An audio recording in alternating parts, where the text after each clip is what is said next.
तर आम्ही त्यांना बीड जिल्ह्यात पाय सुद्धा ठेवू देणार नाही, हा आमचा त्यांना इशारा आहे. तर एक काळतोंडे नावाचा कोणतरी तो काळतोंडे म्हणतो छगन भुजबळ कसा येतो इकडच ते बघतो.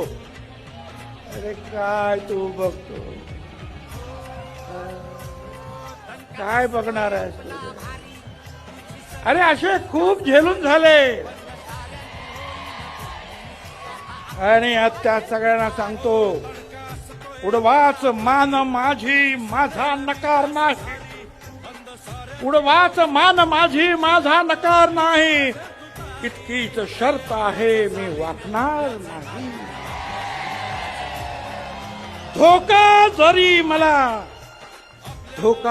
जरी मला रस्त्यात दुश्मनांचा मागे फिरावयाचा विचार कदापि नाही. तू काय रे काळ तोंड्या मला थांबवतो. झालं